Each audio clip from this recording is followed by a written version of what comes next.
Hello बच्चों नमस्कार। आपका स्वागत है आपके अपनी यूट्यूब चैनल सचिन टीच पर। तो बच्चों इस वीडियो में हम लेकर आ चुके हैं कक्षा 8वीं विषय विज्ञान है। 8 तारीख 2021 है। आपका टॉपिक है संश्लेषित रेशे और प्लास्टिक। तो बच्चों इसका फुल सॉल्यूशन हम इस वीडियो में लेकर आ चुके हैं। तो रिक्त स्थानों की पूर्ति करना आपका पहला क्वेश्चन है। पहला क्वेश्चन है कपास खालिस्तान रेशा है। तो दोस्तों ये प्राकृतिक रेशा है। ठीक है दोस्तों, कपास क्या है? प्राकृतिक रेशा है जो प्रकृति द्वारा बनाया जाता है। फिर आता है दोस्तों कृत्रिम रेशों को मानव निर्मित रेशे या कृत्रिम जूत भी कहा जाता है। कृत्रिम जूत या मानव निर्मित रेशे भी कहा जाता है। ठीक है। फिर रेशम किस कीट से बनाया जाता है? तो रेशम लार्वा नामक कीट से बनाया जाता है जो बॉम्बिक्स वर्ग से प्राप्त होता है। ठीक है दोस्तों, बॉम्बिक्स वर्ग से प्राप्त होता है। फिर आता है पॉलीमर ग्रीक भाषा के किन दो शब्दों से मिलकर बना है? तो आइए दोस्तों इसको आंसर देख लेते हैं। तो पॉलीमर आपका दो शब्दों से मिलकर बना हुआ है, पॉली और मर। ठीक है दोस्तों, जो कि ग्रीक भाषा के दो शब्द हैं, पॉली और मर। ठीक है। फिर आता है आपका अगला क्वेश्चन जो कि है प्राकृतिक रेशे किसे कहते हैं? आइए दोस्तों इसका आंसर देख लेते हैं बच्चों। तो प्राकृतिक रेशे किसे कहते हैं? तो प्राकृतिक रेशे का आंसर यहाँ आपको देखने को मिल जाता है। प्राकृतिक रेशा ऐसे रेशे होते हैं जिनकी मूल उत्पत्ति पौधों, जीवों व भूवैज्ञानिक प्रक्रियाओं द्वारा होती है। इनका प्रयोग रस्सियाँ, कागज, नकदों व अन्य चीज़ों के उत्पादन में होता है। ठीक है दोस्तों, तो इसे प्राकृतिक रेशा कहते हैं।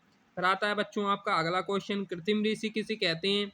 तो कृत्रिम रेशे किसे कहते हैं बच्चों? आइए देख लेते हैं। कृत्रिम सूत या रेशे जिन्हें प्राकृतिक रूप से नहीं बल्कि कृत्रिम रूप से निर्मित किया जाता है। समान रूप से कहा जाए तो सूत बनाने वाले पदार्थ को किसी पतले छिद्र से बलात् भेजकर सूत का निर्माण किया जाता है, जैसे नायलॉन, रेयॉन, एप्रिलिक आदि। तो कृत्रिम रेशे क्या होते हैं बच्चों? जो प्राकृतिक रूप से नहीं बनाए जाते, मानव निर्मित होते हैं, उन्हें कृत्रिम रेशे कहते हैं। फिर आता है बहुलक या पॉलीमर किसे कहते हैं?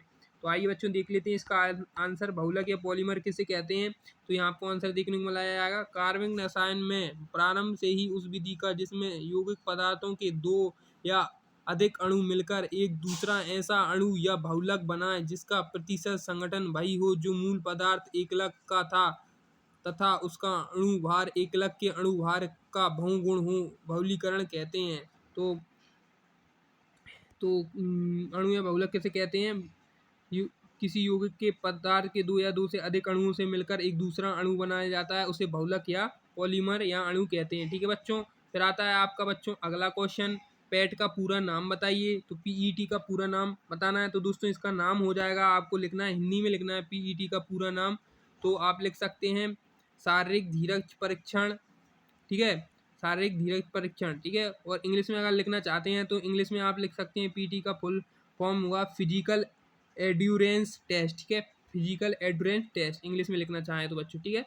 फिर बच्चों अब आते हैं अगले क्वेश्चन की तरफ जो कि है आपका नायलॉन कैसे बनाया जाता है। तो आइए बच्चों देख लेते हैं इसका आंसर, नायलॉन कैसे बनाया जाता है। तो यहाँ आपका आंसर हो जाएगा नायलॉन कुछ एलिफेटिक यौगिकों पर आधारित कृत्रिम पॉलीमरों का सामूहिक नाम है। यह एक रेशमी थर्मोप्लास्टिक सामग्री होती है जिसे रेशों, परतों और अन्य आकारों में ढाला जा सकता है। नायलॉन आर्थिक रूप से महत्वपूर्ण होता है और इसका प्रयोग दांत व ब्रशों, वस्त्रों, मोजे इत्यादि में किया जाता है। तो नायलॉन कुछ एलिफेटिक यौगिकों द्वारा बनाया जाता है।